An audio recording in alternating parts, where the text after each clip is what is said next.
Did you know without getting monetized here on YouTube, you can still make money? I know that some of us don't really know. We think that we need to get to the monetization threshold, that 1,000, 4,000 watch hours or 1,000, 10 million views on shorts to be able to make money on this platform. But I'm here to tell you, no. With a small number of subscribers, you can start getting money on YouTube, and with less than 100 subs you can make money. In this video, I'm going to tell you ways you can do it and how it is done. We all know that shorts gets more views than long form videos.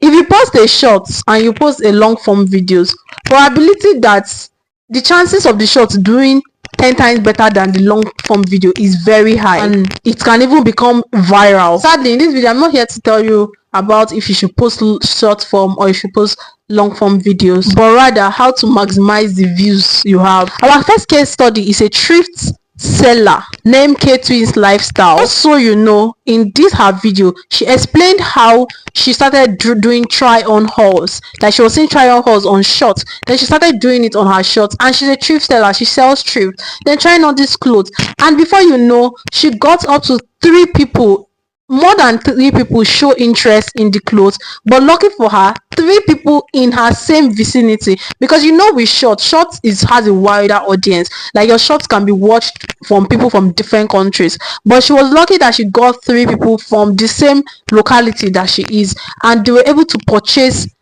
these her products, and she made up to, I think, $25 just from posting this short. And mind you, her channel was not even up to 100 subscribers when she made this money. So you know that you can actually post your business on your channel. Some people, like, if you have like a makeup or a fashion channel, you make nails, you do makeup, you can actually post it on your shorts, and people can reach out to you even without you getting 1,000 subscribers. Secondly, I want to give special thanks to one of my subscribers. I'm going to link her YouTube channel here. She subscribed to my channel, and I noticed how she's very active in my comment section.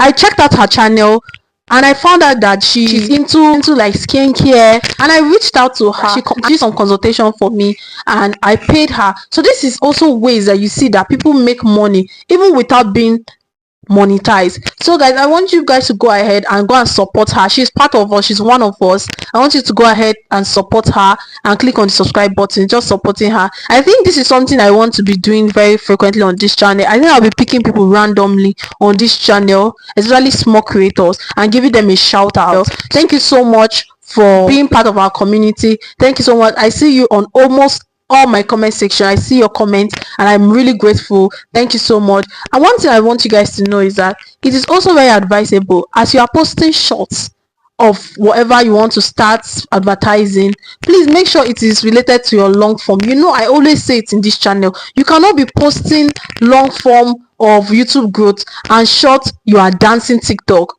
Two different things. The audience you are going to get from the shorts are going to be people coming for TikTok dancing, but your long form is that you are doing educational, you are teaching, you are passing out value. You see how you are contradicting yourself? So whatever you are putting in your long form, please make it to be relatable to your short form. You see, like, that's why I said that in this subscribers that I patronized her services, that what she's posting is something I needed, and it's the same thing as her long form and short form content. So make sure that whatever you're posting in your long form, it is related to your short form, it's related to your life. And what I want to state here is that don't be discouraged. I know YouTube is not easy, that's just the truth. In as much as everybody come here to give you tips or tricks and blah blah blah, YouTube is not easy. There are some days that you want to say, oh, I don't want to do it again, but don't be discouraged. What if your next video is your best video? You see, so imagine if you are not discouraged and you not post the next one, you just missed out. So don't be discouraged. Keep posting, keep posting. One day you are going to reach 1,000 subscribers, you are going to get 4,000 watch hours, and you're going to remember that all your hard work and all your consistency did not waste. But if you just leave it halfway and you don't post, you just see that every hard work you have started before, all the hard work you started, they have just gone to waste, because now the channel is not growing, it's not going back, it's not going forward, it's just stagnant. But the least you can do is that find a schedule that works for you. If you cannot post every day, post 3 to 4 times in a week. If you cannot post 3 to 4 times in a week, post 2 times in a week. The main thing is that you are consistent. The main thing is that you are always showing up for your channel and your videos are always passing a message. Thank you so much guys for watching the video, and please, if you have any question, leave it in the comment section. I will be in the comment section watching. Don't forget to engage with someone in the comment section, and I'll see you guys in my next video. Bye for now.